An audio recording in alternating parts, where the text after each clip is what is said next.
Welcome to Ripstop on the Record, a podcast where fabric enthusiasts and DIY gurus discuss all things make your own gear, with the occasional poor attempt at comedy to keep it interesting. I'm Kyle Baker, the owner and founder of Ripstop by the Roll, and we're excited to have you listening. Hey everyone, welcome to Ripstop on the Record. I'm Jameson. And I'm Isaac. Isaac, I wanted to formally and publicly welcome you back to the episode, back like you never left, and say thank you for your service. Glad to be back. Thank you. You were gone for service. You were gone for 3 weeks serving the country, and I'm just glad that you're here in the office again. Yeah, one of those was vacation, so I was serving myself. That's fair. Well, you need to serve you to be better to the country, you know? Yeah, it's all about balance. Yeah, amen. Couldn't say it better myself. Okay, so this episode, we are talking with Josh Stein, R&D Coordinator at Hyperlite Mountain Gear. Yeah, we'll talk about both his personal side of what that looks like, as well as kind of how things work at Hyperlite Mountain Gear, which is kind of sick because they're a brand you see at REI, and yeah. It's a cool conversation. All that to come, but first, a few of the things that you need to know. So new products are coming out or are out already, like this hat I'm wearing right here. It's our MYOG hat from Boco Gear. Honestly, it might be sold out already. It might be sold out by the time you hear this. If it is, we're probably going to order more then, because if they're selling that well, then we'll get more. So go check it out online. Check this hat out. We have 2 roll top dry bags. One is already sewn and finished. We did an exclusive one for trail days that we're now selling online as well. And then we have a kit. Really cool pattern. It's like a mountainscape. We don't have one with us, but go check out our new tabs there to see that as well. And stay tuned for a teaser. But on July 19th, we'll be releasing a new apparel fabric. This is one that Carter and I have been working on for quite a while. A long honestly. Probably a few months, more than a few months. Several months? Several At months. least it's been like 10 months. Couple months. So we're super excited to release that, and yeah, stay tuned for that. Yeah. I'll give you one hint as to what this fabric is. I think the word I'm going to go with is amphibious. So put that in your pipe and smoke it. Let that ruminate. As always, check out the YouTube video if you'd like to watch us talk to people. You can see that there. Otherwise, just keep listening here. And Yeah, like, comment, and rate, review, yep, subscribe. Share. Yeah, onto the episode. Okay, cool.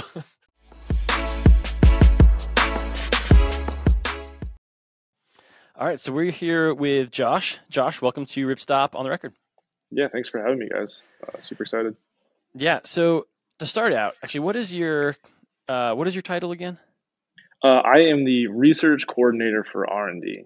Nice. That sounds like fun. Which, yeah, no, it's a funny title. It's not funny. It's like just very. My job is like encompasses so much more than I think what that kind of is. So it's cool. Yeah. Yeah. A title is weird that way sometimes, where it's really nice to have a succinct title, and then at the same time you say it sometimes and you're like, that lays flat. Like I wish that said a bit more. Right.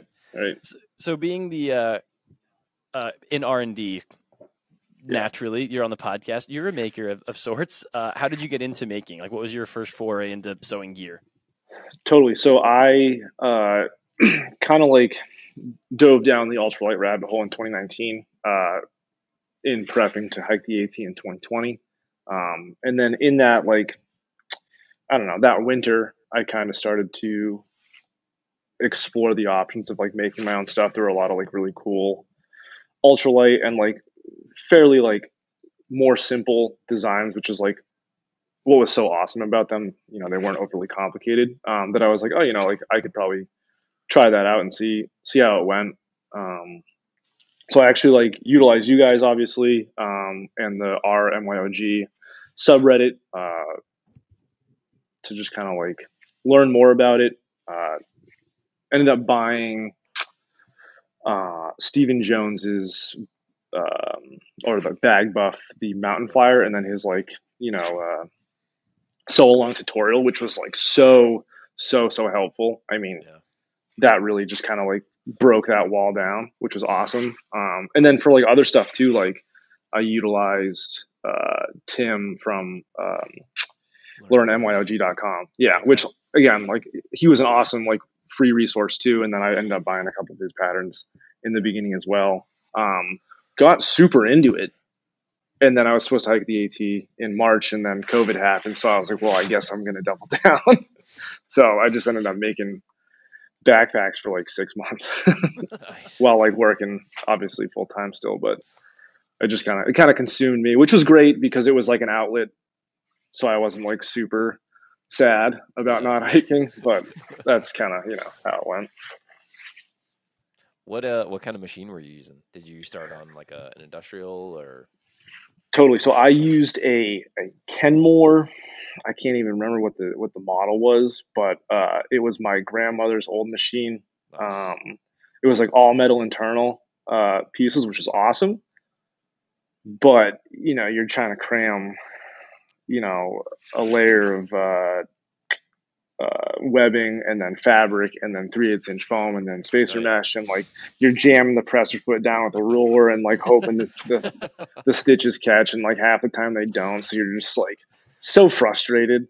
But yeah, it was a good experience. Right in build character with backpacks, which I love because that is totally the same boat that I was in, where I had an idea of like I want to jump in and make. I always say around here, like people don't dream of making like a zip wallet. They dream of making like a backpack or a tent or something big.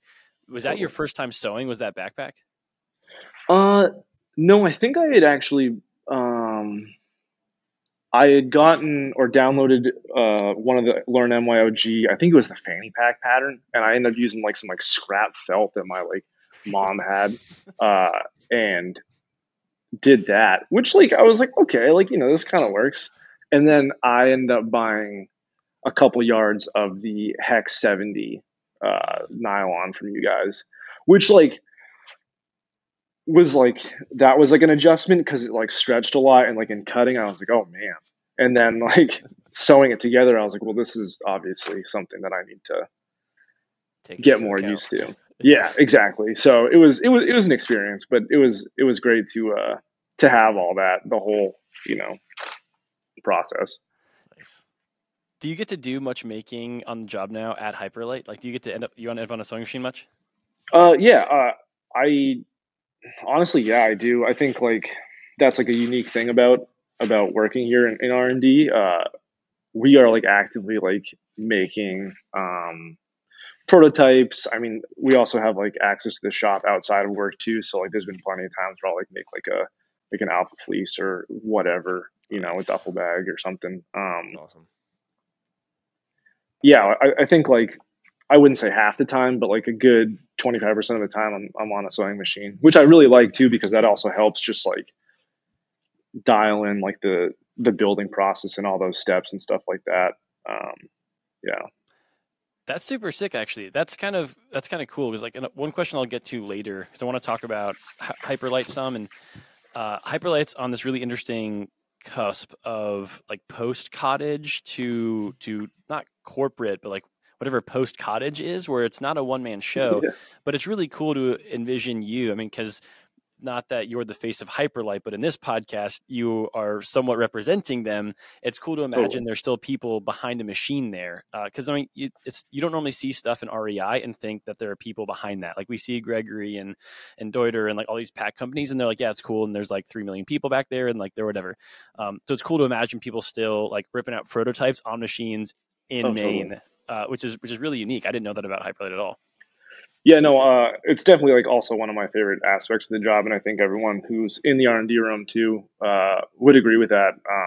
Just like the hands-on nature of it, which is something that like I like really value in a job, and just like in my personal life, just like building stuff with my hands rather than just like staring at the computer all day. It's awesome. I love that part of it. Yeah, that's awesome. Good. So let's chat a little bit about your education background. You're in R&D now. You sew a lot. Did you kind of go to school for this, or did you not go to school for this? What? Tell us a little more about that. Yeah, so it's like, it's funny. I went to school for environmental and natural resource economics. Nice. Okay. Mouthful. Basically just like, an economics degree, which was hilarious because everyone in economics is like, oh, well, you can like do anything you want with that. And it's like, okay, cool. Like, but like, what is that though? Yeah.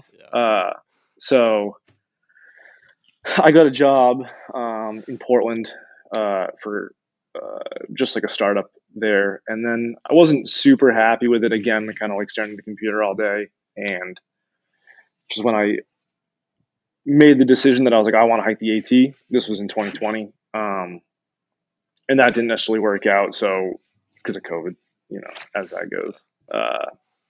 So I ended up staying along for a little bit longer and then hiked the long trail. And after hiking the long trail, I came back and was just like looking for jobs just to like hold me over till the next year so I could hike the AT in 2021. And I ended up seeing a listing for Hyperlite, and I was like, oh, okay, cool. Like I'll just like throw my name in. I made a couple backpacks here and there, so like whatever.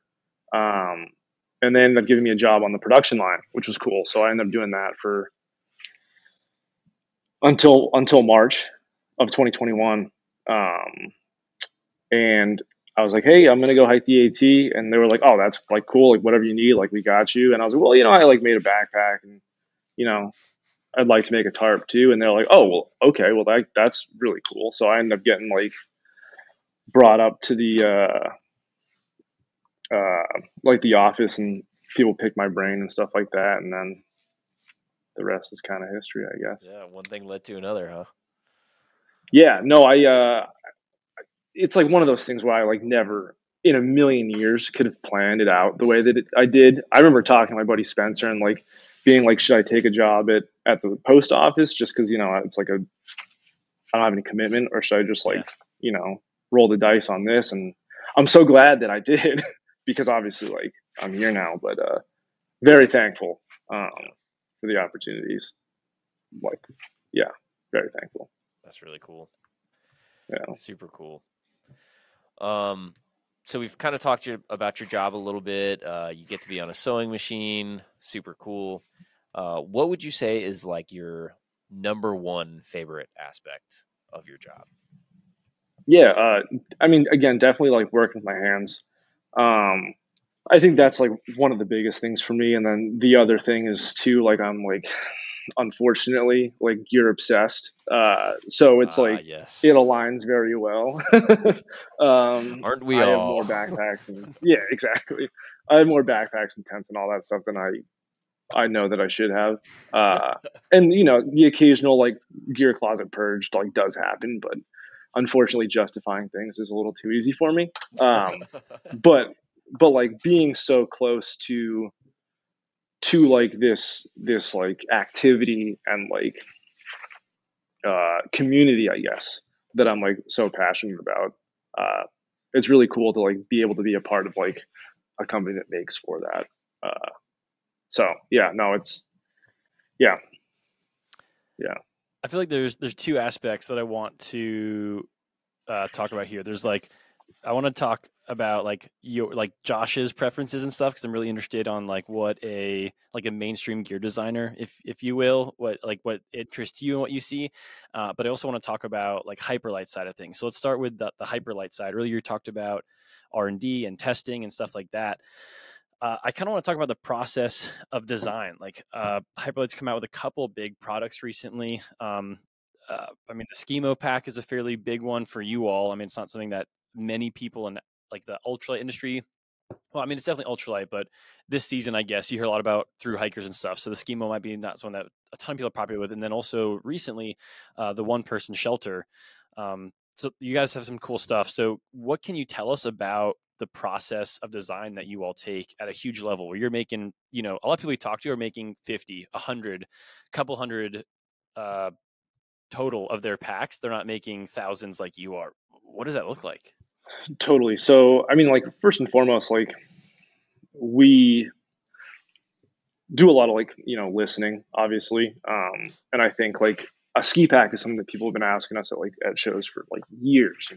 A lot of people had used the Porter pack before that. And then we had previously offered a ski mod of that backpack, which is basically just the Porter, but with like fully woven Dyneema side panels, just for that extra abrasion resistance. So like hearing that, we were like, okay, well, like we know we got to do it. We want to do it. Yeah. So we ended up consulting like these experts. Luckily, like Cody Townsend is like huge into Hyperlite, which was really, really cool. Crazy to like be talking to him because like 2.5 years ago, I'm watching the 50 videos. Yeah. Great video series, by the way. For anyone listening, go check out the 50 Project. Yeah, no, they do some awesome stuff. Him and Bjorn and their whole team. Yeah, amazing to work with them. But yeah, so we talked to him and then a couple other people who are like close to the Hyperlite, family, if you will, just to gauge what they would want in a pack, and then basically just apply that to the pack or whatever, the tent. Basically just take their insight and feedback, make something, and then just send it out for testing. That's more specific, I guess, for the ski pack. Sure. But how do you balance the notes from pros and from average people? Because that's something I've noticed a ton, and why I like MYOG is that like there's a lot of gear out there that's designed for. I mean, like Cody Townsend is a pretty good example. Like he is one of the best ski mountaineers that you're going to find, and like a pack that he would use, there will be similarities, but like to a person that just wants to go ski uphill at their local resort and then ski down, but want to have the option of carrying some stuff, like those are very different things. How do you balance that? Because like the median user is not Cody Townsend, but it's important that Cody Townsends have that pack as well. Totally. And I mean, I think too, like I think it goes for like a lot of just backpacks in general, especially like you see like Arc'teryx and Patagonia and stuff, and a lot of their stuff has like this like aspirational, like if they're working with, for example, the North Face like Summit series, you know what I mean? It's like that aspirational, like this is the like creme de la creme of like whatever outdoor wear. So I think like there's a delicate balance between like designing specifically for that person, while also like applying to like, whoever's just taking tours or laps or whatever. So I think to do that, we definitely design for like, or in that example, we like designed for Cody, or like people like Cody, I guess. But like in testing, we'll like obviously have him test it and some other like more intense people, I guess, test. But I also like to get stuff out to the people who are just like taking laps and stuff like that, because you can get a lot of insight from people who, everyone has different perspectives. Yeah. So it's great to get the insight of like that full spectrum versus just like the hyper focused, because there's so many people who'd be like, oh no, like, well, what if you had this? Like that would be really nice. And you're like, oh, like that's actually like a great idea. Like I can't believe you almost get tunnel vision if you get too hyper focused, I could also see like the pro side of that being like, I have this specific way that I like to attach this specific thing to my pack. Whereas the average user is probably like, yeah, just throw it on there, however it works. Well, and it's funny though too, is that like there's a flip side of that, because like we've talked to Cody or like some other people who are just like, oh no, like I don't really think about that. I just kind of make it work. Whereas like sometimes you'll have like the more general consumer who's like maybe more entrenched in like how typical backpacking or whatever has been. So it's like very interesting to hear how everyone's opinions and like preferences and stuff like that like kind of clash or line up or whatever. It's really cool. Which is cool. So we mentioned another big product that you all have released is the one person shelter, which we got to see at Trail Days when we met you and hung out with you, and we were standing around that tent and chatting about it, and there were some really cool design features that we talked about. So just kind of give people the pitch of how you all went about designing that shelter. Obviously, one person shelter is really needed. I'm sure it's been asked for a ton. Totally. But what about the behind the scenes part of designing that? Yeah. So, I mean, like we've kind of like felt that a one person tent is something that's like has been needed. And we agree with that totally. People have been asking for it for a while. Yeah. And me and a coworker, we separately had both gone and done the Colorado Trail last year, and we're like, well, this would be a great opportunity to like, to like take this out. So we actually got a chance to like test it ourselves for like an extended period of time, which was awesome. Great that the company let us do that. Very thankful for that. But it really comes down to trying to figure out what makes the most sense, like for the Hyperlite customer, and like what also makes the most sense for like to like stay true to Hyperlite. You know what I mean? Because we could absolutely just like, we probably could have made it a touch lighter if we had skimped on a couple things. But we wanted to make sure that it was going to last, the build quality was going to hold up and all that. And it was going to perform too, especially like in, not ideal conditions on trail, which obviously like that's like the goal of any tent. Yeah. But yeah, we wanted to like make sure that was kind of locked in, and we utilized a lot of testers out in the Pacific Northwest, and then also in like Tasmania. I mean, we got to test it all over the place, which was great. But yeah, I feel like that's a kind of a pretty interesting aspect of being a post-cottage company, as you put it, Jameson. Just building these products with DCF for kind of a mass audience, right? Like when you're building these things for yourself, then you realize, okay, DCF is a super material, but you kind of have to do things a certain way, and like you have to be a little more careful about what you set your tent up on and things like that. Whereas in your case, Josh, y'all are building things for a general audience, and they don't necessarily have that like laser focused amount of care, I guess. Totally. Yeah, it's like, it's hard to, I mean, if you're like deep into in the trenches of ultralight and stuff like that, like you very like, okay, like these are the positives of each fabric,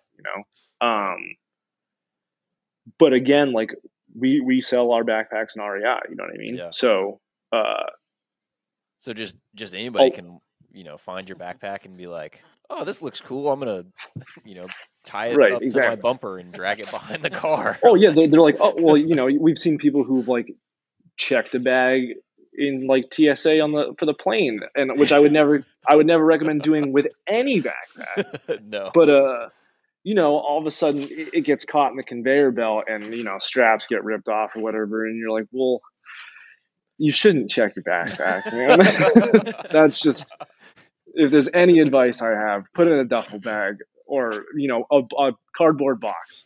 Yeah. But just don't check your backpack.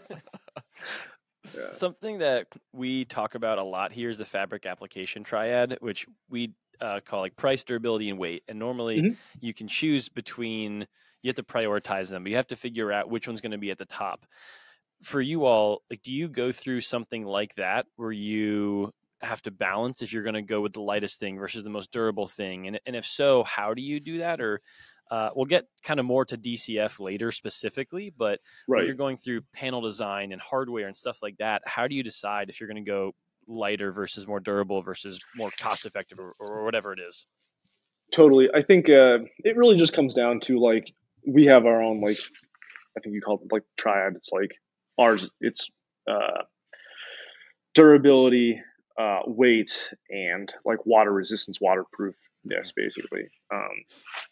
So those are like the three big things, which I think is like where we kind of strive to hit that, whatever, the happy middle ground, medium, whatever. I think we've been like really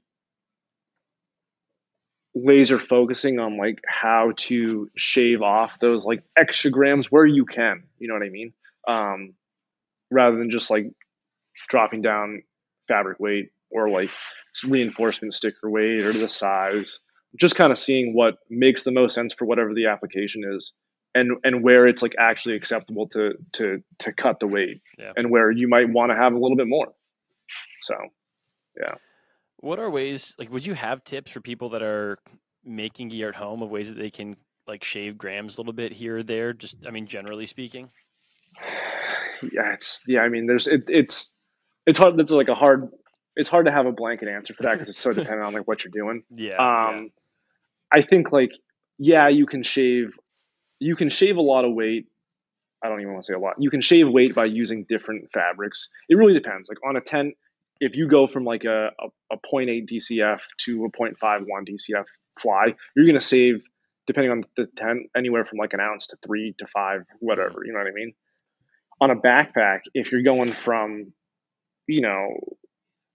6-ounce VX21 or whatever, 6.3 ounce VX21 to like 5-ounce DCF, or even to like, whatever, 2.92 DCF, like the weight savings is like not as, because you're only using a yard of fabric. So it's not as significant in the long run. I think, like, especially when it comes to backpacks, in order to shave weight, you need to look way further than just fabrics, it definitely plays a part, but I think construction itself, and like if you have extra foam in it, or extra straps, extra hardware, it all plays a part.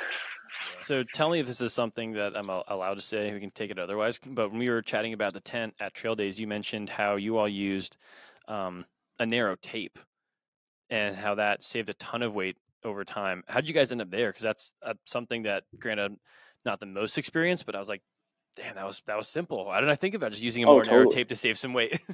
Totally, yeah. I think especially too, like in the past, like our tents have been like super heavy duty, not super heavy duty, but like they've been designed to like withstand a lot Sure. at a like a really great weight. I mean, especially like when the Mid 2 came out, like I was truly an ultralight shelter, and it really struck that balance of weight, durability, water resistance, obviously. Mm-hmm. With this tent and going to a lighter fabric, and the design choices we chose, we decided that we were able to go with a narrower width tape.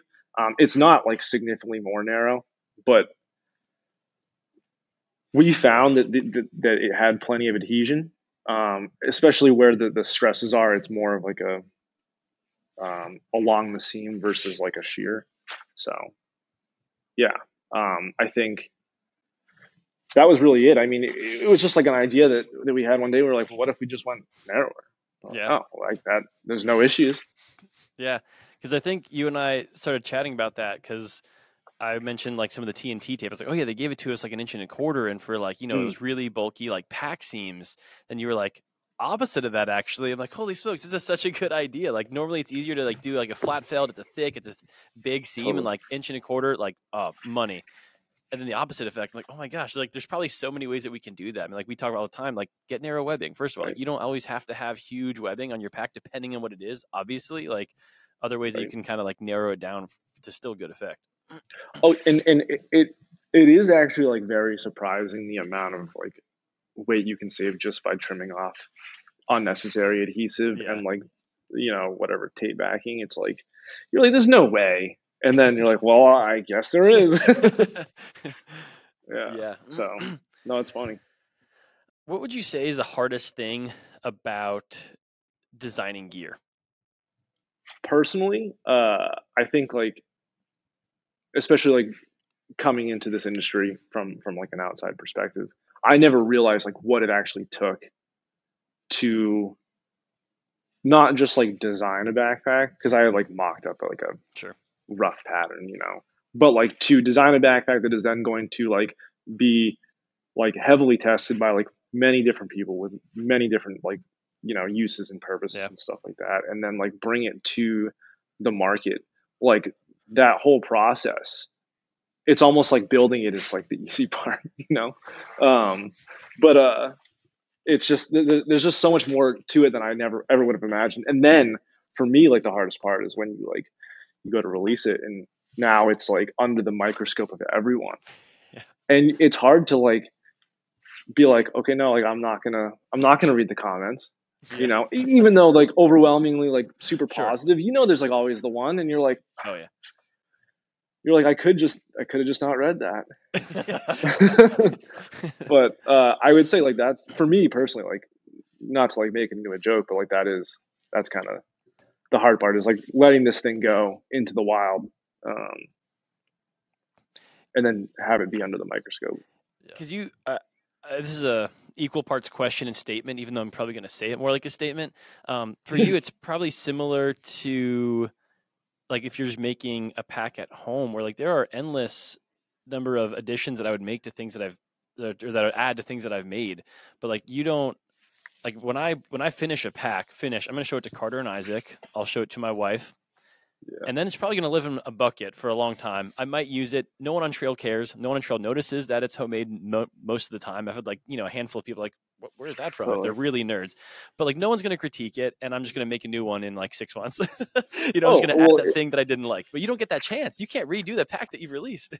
Well, right. There's a point where you like have to let it go. But it's funny because like I've talked to Nash, who's in R&D as well, and Tim, and we've all like kind of made our own gear outside of work, and it's like a running joke. It's like, well, no, like what's the best pack in the world? And it's like, oh, well, it's the next one. So because you can never like I've never been like, and again too, it goes back to like my like gear obsession that unfortunately I have.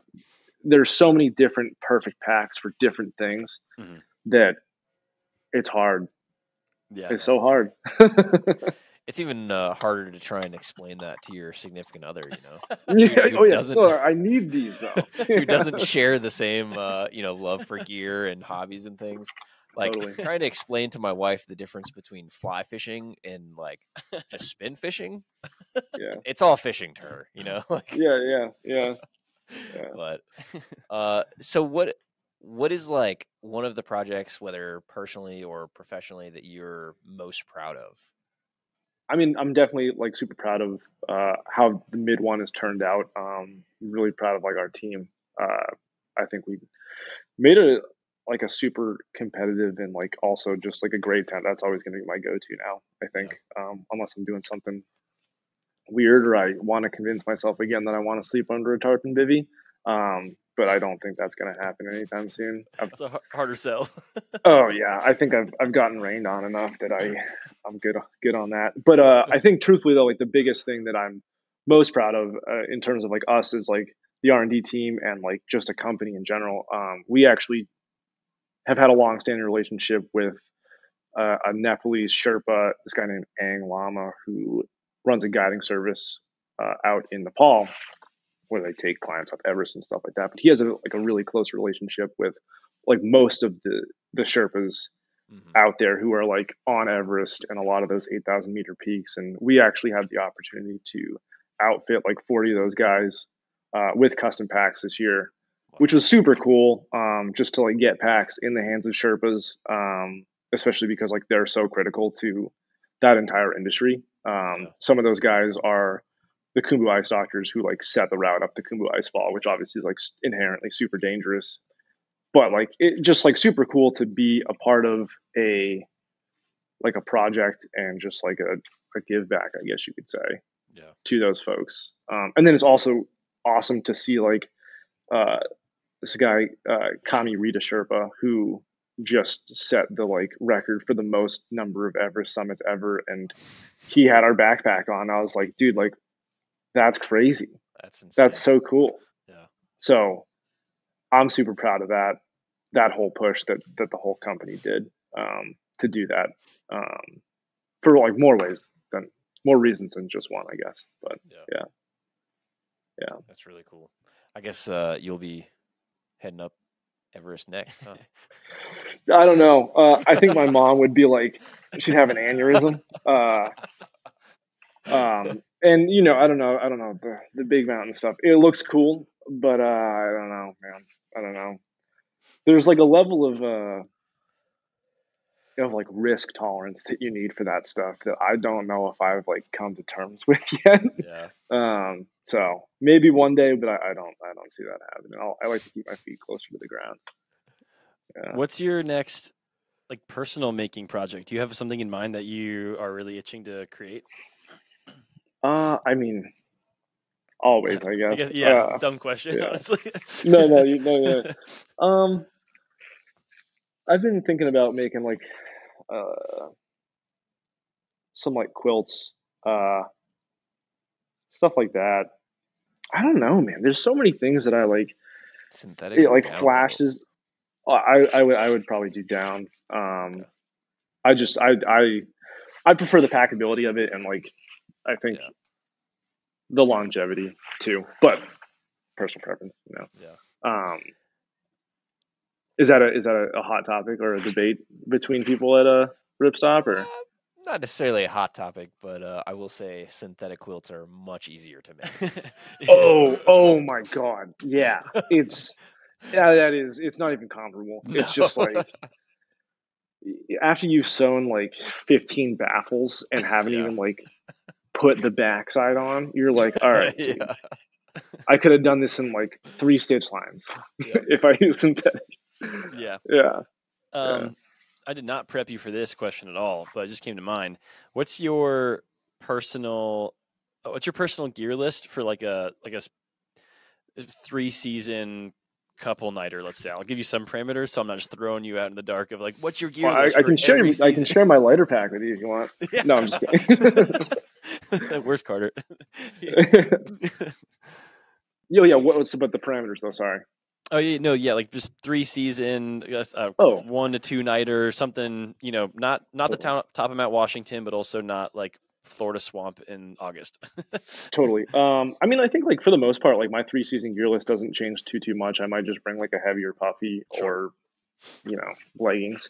But I have been using the mid one, the tent, which I really, really like. I've been using a backpack. That's really vague, obviously. I have a backpack that I made to hear this. that I've been using a lot lately, which is definitely my go-to right now. I'll use our 20-degree quilt. I like to live in a little bit more luxury now, so I carry a regular wide X-Lite. It's way nicer. Yeah. What else? Rain jacket. I carry the Yamato all-weather hoodie. Love this thing to death. I probably wore it every day at trail days. So is that what you're? That's what you're wearing right now? Yeah, right here. Yeah, these guys are based out of Japan, but they make awesome stuff. What's it called again? I'm about to look them up. Yeah, Yamato.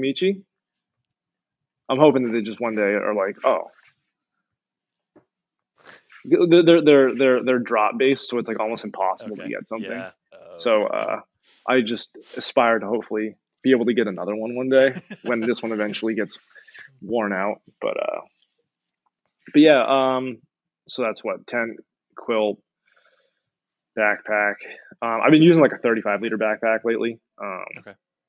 Just like one that I made. And then what'd you make it out of? I made it out of, this one's out of DCH 50 and 150. Yeah. The backpack I used on the Colorado Trail was Challenge 200. Okay. But yeah, in black. And then I use like some 70 nylon for the drawstring top. Mm-hmm. But yeah, I don't know. Rain jacket. I have like a Rab puffy that I use if it's super cold, like it was a couple weeks ago. And then I have a Montbell X-Lite anorak that I use. Big fan of. And then I have Montbell Versalite pants. I actually just got from a guy named Steve, who he has a company called Sulik 46. Oh yeah, he makes like the custom titanium stuff, and I splurged and I got the wood stove that he makes. It's like a 2.5 ounce wood stove. Fits in like a Toaks 750. I have like a Evernew 640, I think that it's actually supposed to come in tomorrow, so I'm really excited. Nice. But I'm hoping to use that to get on my ultralight bushcraft, if you will. That is so awesome. I use his tree table. Oh yeah, okay. That's no, I haven't actually. I did just see his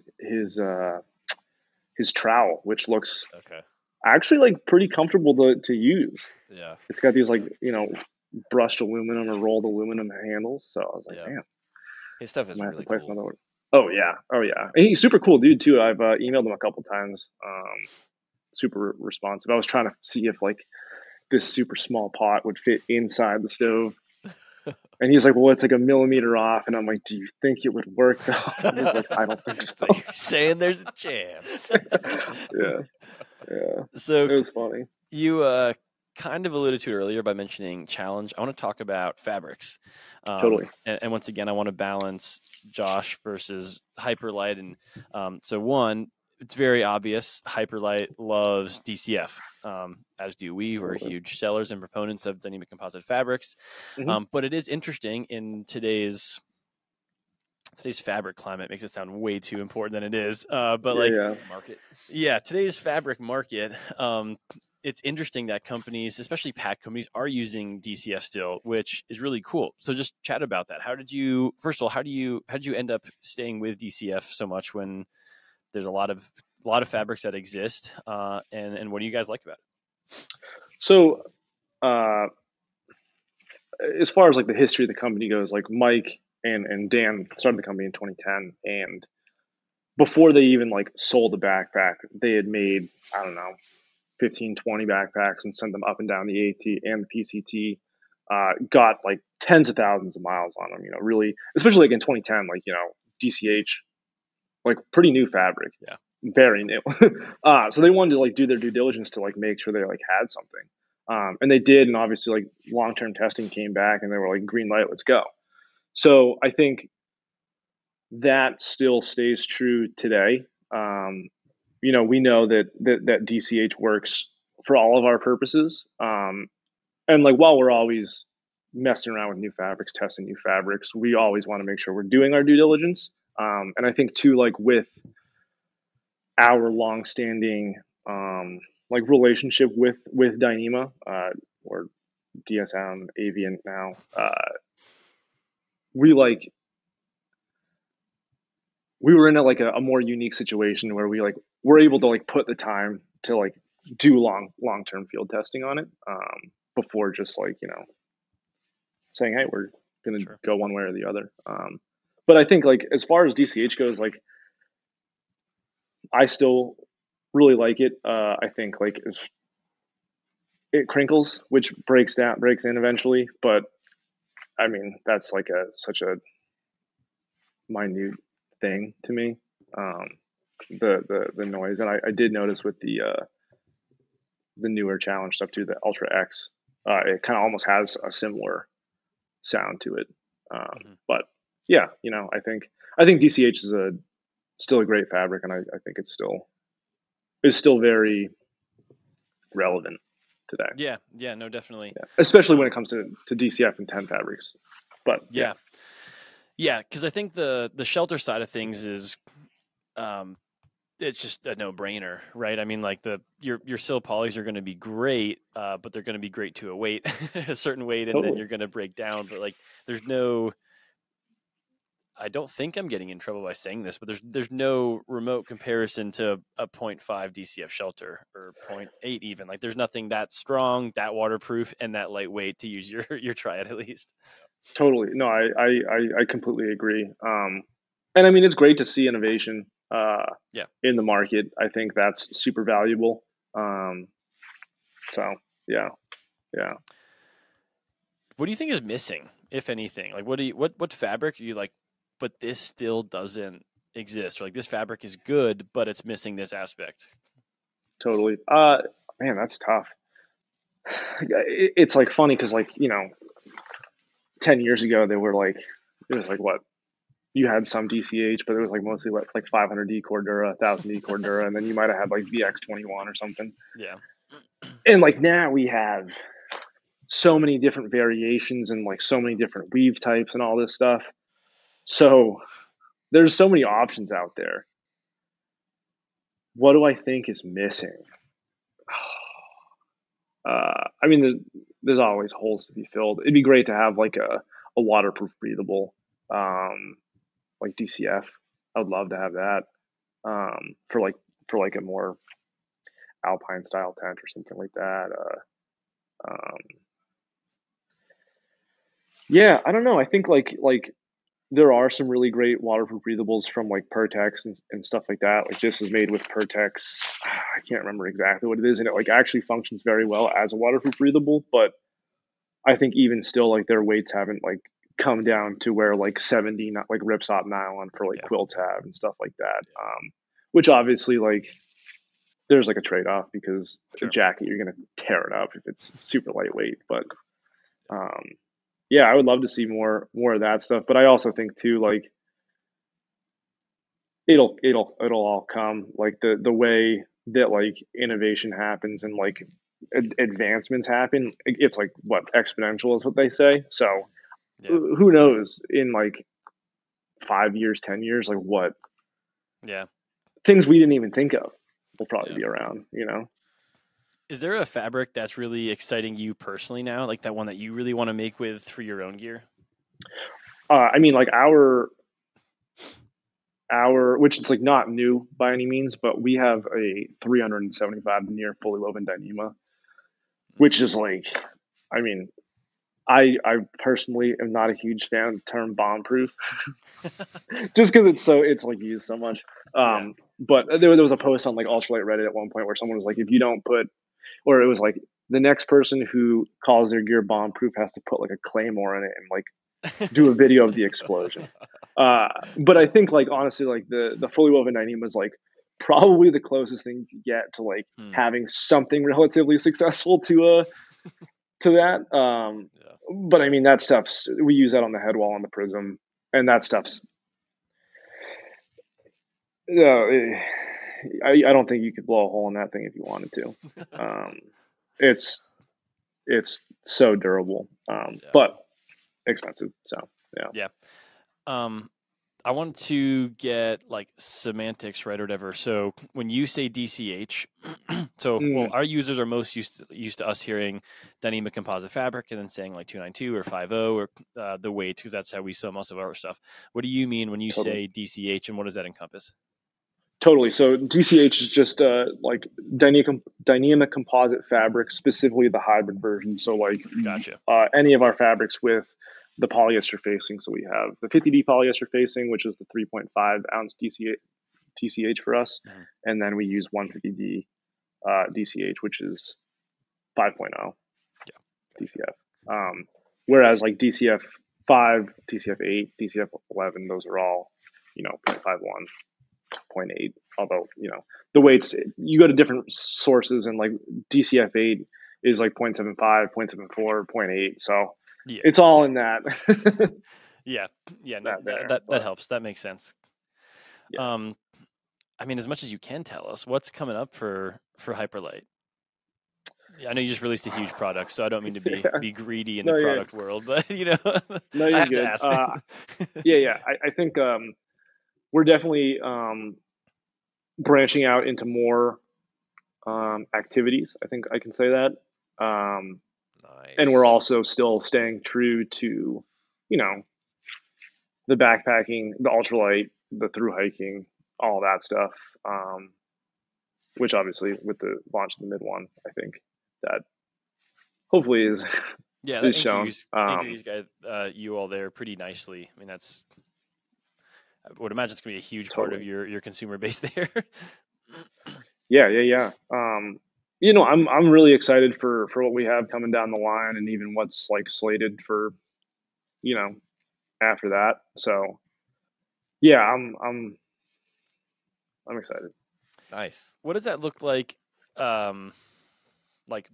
organizationally for you all to branch into new places? Like what kind of, in like a weird game of chicken and egg, what comes first? Do you all partner with a professional that's in that scene? Do you all see market share and then kind of be like, I'm making this up, I have no inside knowledge, for anyone listening, like you're like, oh, fly fishing, super untapped, that's why we got to make an ultralight pack there. Like what, I mean, totally. I know this is going down to like the business development route, but like what is that? How do you all decide where you're going to end up?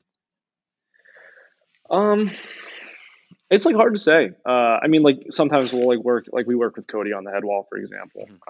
So we'll do that, but I think also too, like we use not only like our insights in the company, but I mean, it's really just like a very collaborative process. Like we have us in R&D and marketing and like, finances and shipping. Honestly, like, everyone truly does like work together like in real time, and everyone does impact the whole thing, which I think is like really cool.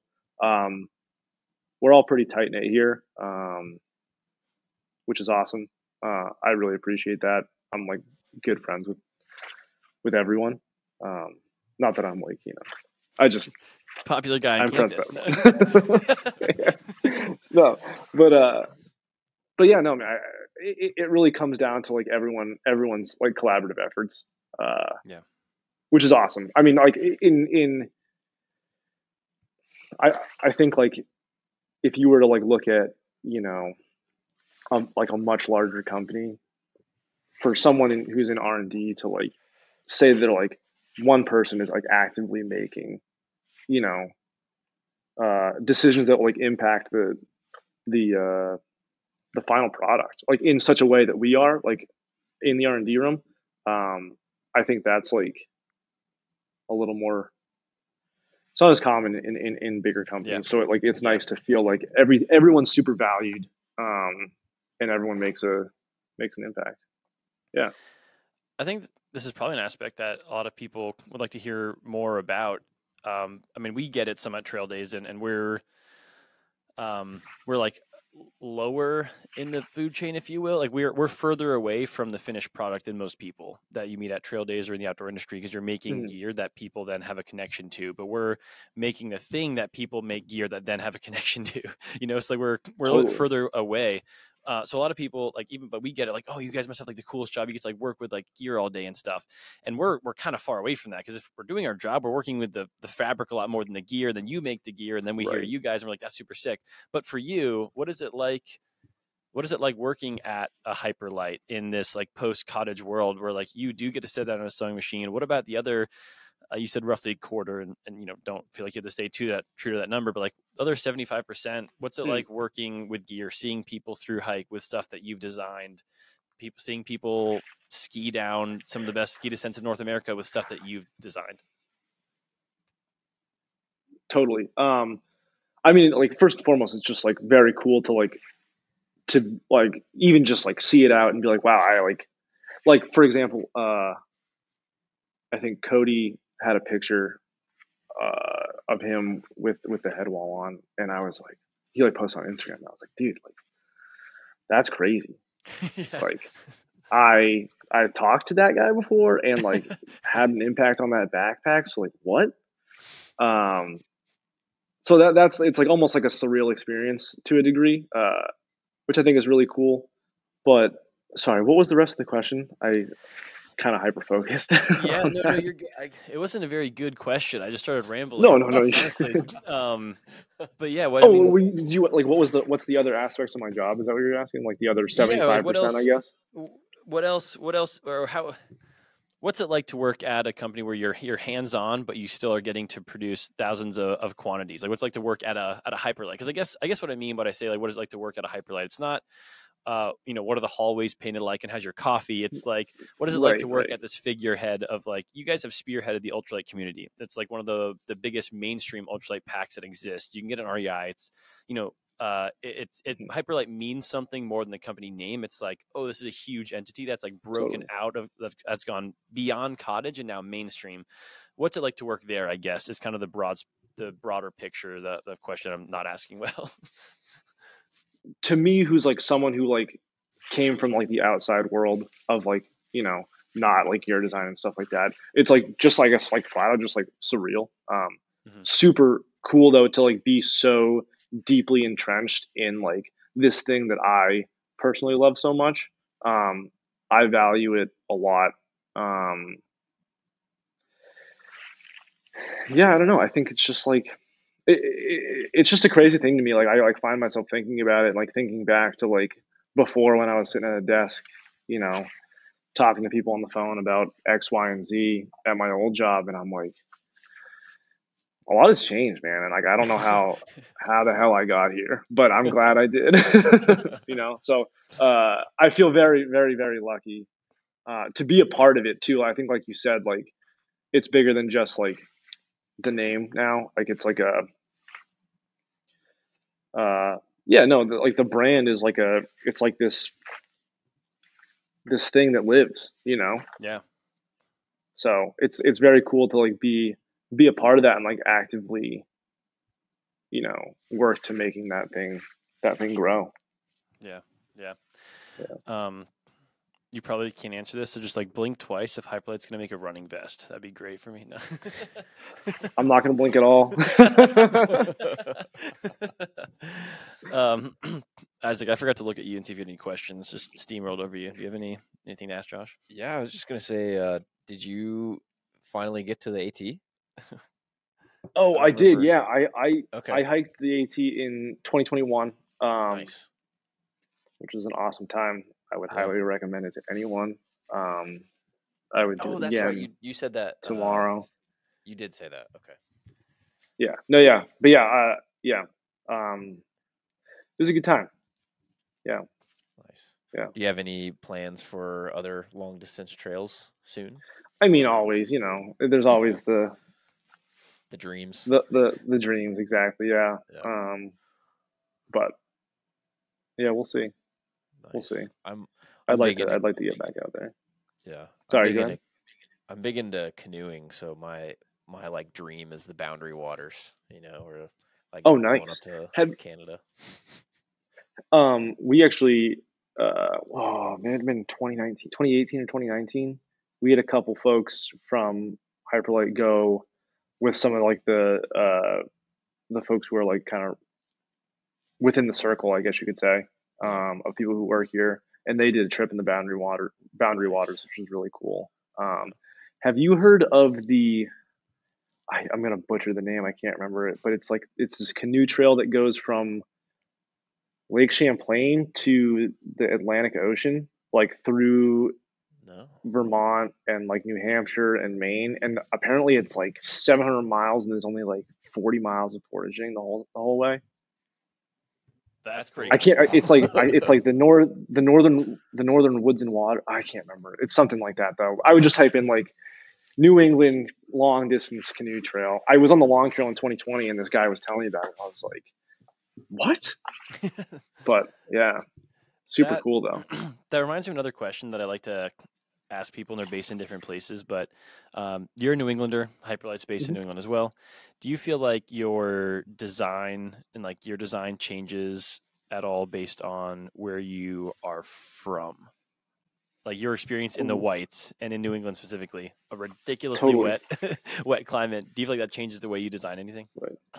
I don't know. I think it definitely influences it to a degree.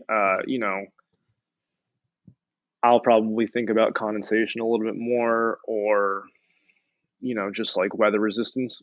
Not that it's not like we're up on like the divide or something like that in like some gnarly like monsoon over here, but like it does get hairy up on Washington for sure. But I mean, 99.99999% of people are never gonna camp up there, and if you are, it's like in the winter and you're bivvying, and like I hope to God you know what you're doing. But I was up on Mount Washington, I think 3 weeks ago to the day, and it was actively snowing, and there's 6 inches of snow on the ground. It was June 7th or whatever. Like, what's going on? Well, I think this is actually I think I saw that it's the snowiest year on record on Mount Washington, which I was like, well, that's crazy. But we've been getting a lot of rain. I think you guys have too down south. But it's definitely been a very wet spring, which like hopefully is great, but it'd be awesome if it kind of stopped raining on the weekends and just did it during the weekdays, because I'm just trying to go out and have a good time backpacking and not get rained on. It's a good thing that you have that waterproofness on your triad. Yes, exactly. Yeah, very valued, especially up here. One thing I've noticed with that question is like I've asked a ton of people like, hey, does design change based on where you live? And one thing I've noticed a lot of now that I've asked it a bunch of times is that I think fabrics are starting to minimize the differences there. Like I think 10 years ago, like we talked to Dan Durston about like the new pack that he released last year, and then the X Mid, like a hugely popular tent. And a lot of those things, like with Sil Poly being readily available now, not just Sil Nylon, with laminates being fully waterproof, and not HDPE Gridstop's really good fabric, but we don't have to make packs out of it anymore. We don't have to make stuff out of Cordura where it's just going to like get sopping wet. Like it's starting to level the playing field where like I think maybe 10 years ago you did see a lot more variability in design based on what you had to have because you had to make concessions, and like those concessions seem like they're getting smaller, I think. Yeah, no, I totally agree. I think like especially like you said in pack fabrics, like you don't have to really worry about having either a rain cover or like B, you just don't have to worry about your backpack getting like a pound and a half heavier the moment it starts raining, which like I've had happen like Yeah. with some fabrics, and you're like, man, like I can feel this. And then the worst thing is too is when, especially like in the early days when I was making my own backpacks, I didn't put drain holes in the side pockets, and you get back to the car and you're like, oh, there's like a liter of water. That's why it's so heavy. So yeah, learning moments, as you're getting started, but yeah, especially intense too. I think the Sil Poly thing is super interesting. I'd run into Ron from MLD last year at CDT days and had talked about that with him, and it was interesting to hear his take, and then also to see him. He swapped most of his tents, I think, or most of his Sil Nylon mids to the Sil Poly. I think he has like one. It might be like the super mid that he's keeping in Sil Nylon, but yeah, I mean, Sil Poly has definitely become super super popular over the last couple of years, rightfully so too. Yeah. Yeah. Do you see Hyperlite doing any like Sil Poly stuff eventually, or do you think that DCH or DCF, I guess in that case, is where you guys will stay? I don't really know. I don't know if that's something that I can even really answer. I think, we're always testing different fabrics out and stuff like that. I think we would just have to like come to a conclusion that like A makes more sense than B or vice versa. Especially for us and like our customer. So I can't say one way or the other. Yeah. Well, and I don't I guess in some ways it doesn't make any sense right now. Like the price is not that important, and there's no reason why you shouldn't use DCF or like a lighter weight right now anyway. Totally. Yeah. Yeah. I mean, like, again, there's like totally positives and negatives to both. I mean, there's different use cases too. So, and I'm obviously very aware of that. If you're going into like some, winter mountaineering thing, I wouldn't necessarily take a 0.51 DCF 10 out, but hey, but yeah. So in kind of closing here, just to wrap up, so I find it really cool that your education, your background isn't necessarily in textiles and whatnot, but you've still found a way to be pretty dangerous with textile knowledge and design and everything. For people that are just scouring our MYOG and trying to learn as much as they can about fabrics and make the best choices possible, what sort of tips, tricks, recommendations would you give to them to really get all the fabric knowledge they need? Totally. I mean, I think like utilizing the subreddit, even like don't be afraid to reach out to like other makers. I reached out to, when I was like first, getting started making stuff, I reached out to Matt from Red Paw, and he gave me a lot of great insight just about machines, which was awesome. Super cool dude. Talked to Liv from Almonds Right, super cool dude again. Him and his wife were awesome. But yeah, I mean, I wouldn't be afraid to reach out to people and ask questions, because like some things are like hyper specific, and like odds are like there's someone who's done the research, like between our MYOG, backpacking light. I mean, even if you go on like Slingfin's website, Slingfin has like a research doc about the effects of UV, on Sil Nylons and Sil Polys over the course of however much time. So, I mean, like if you really want to like nerd out, like it's out there. But yeah, that, and also if you're going to go with DCF, buy a roll of Tyvek. I wish that I had done that earlier, but there were so many times where I made like a $70 backpack at home, where like $65 of it was with DCF, and I was like, this one ain't it. Wish I did it at a tie pack. Yeah. But, learning curves. Yeah. So, Yeah. Cool. Well, let's wrap this thing up. Josh, thank you for spending some time with us. It's really cool to pick your brain. It's great to meet you at Trail Days and now continue the conversation. So, thanks for sharing this time with us. Totally. Yeah, no, thanks for having me on, guys. Again, it was awesome to see you guys again. Great to meet you at Trail Days too. But, hopefully we all stay in touch.